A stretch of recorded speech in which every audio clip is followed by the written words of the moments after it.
Therefore, Aaron, you get the first question.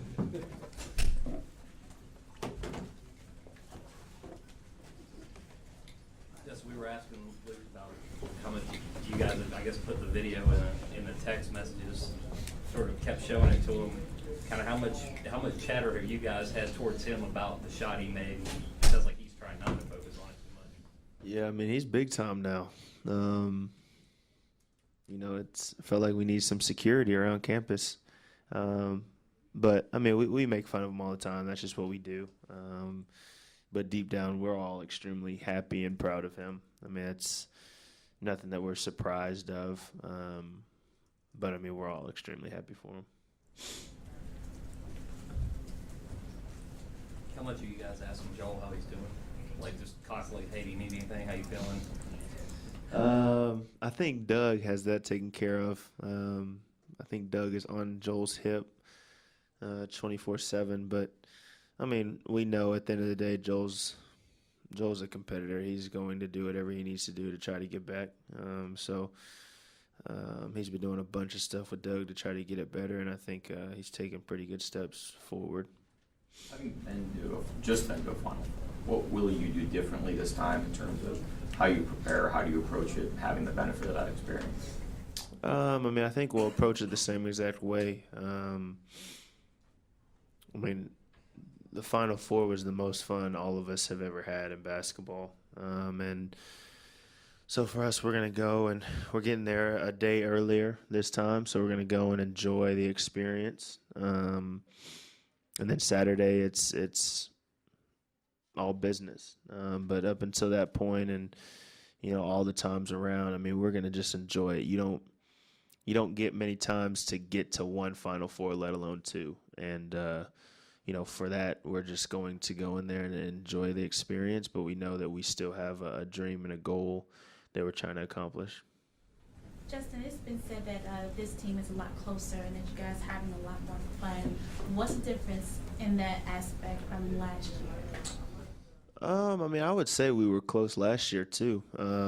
But I mean, it's also, except for the freshmen, we've all been through basically everything you can go through as a team. And if Bryce and Marcus and Joel and everybody that graduated last year, if they were still on the team, I think we'd be as close as we are now as well. But I mean, we just enjoy each other's company. I mean, last night we all, a couple of us got together and just went to dinner. And little things like that. We just love to be around each other. I mean, obviously we like having breaks from each other as well. But, when we're around each other, I mean, we have the best time that we can possibly have.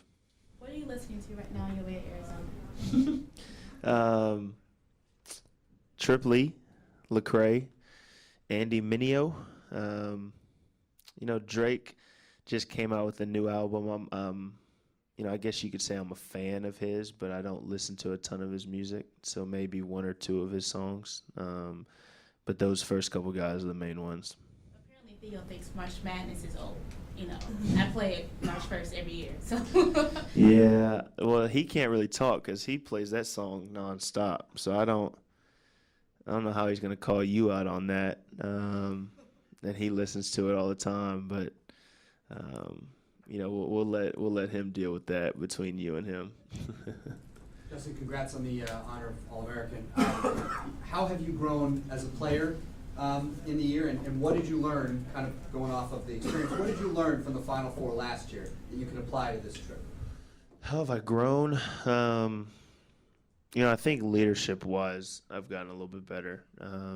Coming into this year, I knew obviously I had to be better as far as individual production goes, but I knew I also had to do a better job of kind of being that leader more than a guy that is being led. And so I've tried to do a better job at that, and I think honestly the Final Four, that run and everything kind of helped me with that. Seeing Marcus and Bryce, how they continue to lead us. I think that was a great example for me, Joel, Kennedy, everybody else that's considered leaders on this team. And, that's kind of what I've tried to do. It's on the bus and on the plane. You look out, you see the fans, you talk about a business atmosphere.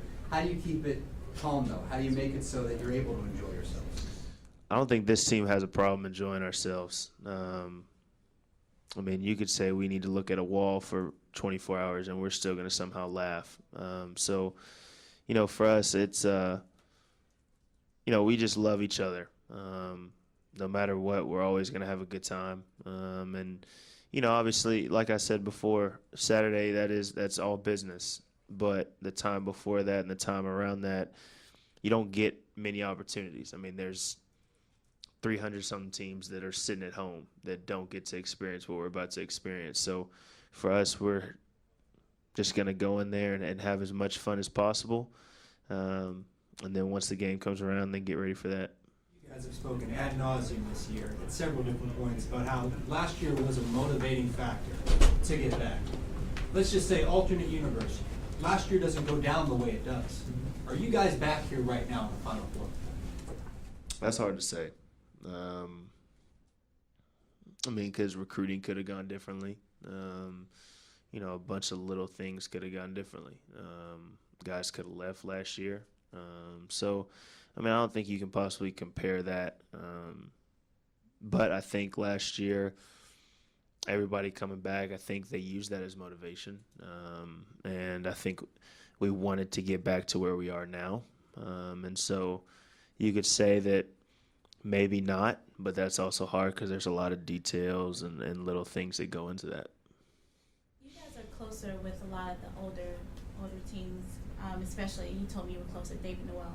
How helpful is it to have someone like Sean May on your bench who's been there before, who knows what it's like to win, to not only like encourage you, but to like give you little pointers on how to keep you guys focused in this game? It's huge. I mean, Sean's been a big aspect. You know, obviously he's not considered a coach, so he can't do certain things, but little times whenever he'll say something to us, like at halftime, whenever he comes into the locker room, and, you know, he might say something to me, he might say something to Kennedy, just to try to help us. And then just being around him, you know, his stories and everything like that, you know, that can help. And, you know, he's definitely done a great job of helping us grow on and off the court. How do you think this group, why do you think this group has been successful in not letting the academic thing that's been sort of hanging around the school for multiple years become some kind of distraction for you guys or affect you in some way on the court? I mean, for us, we weren't a part of it.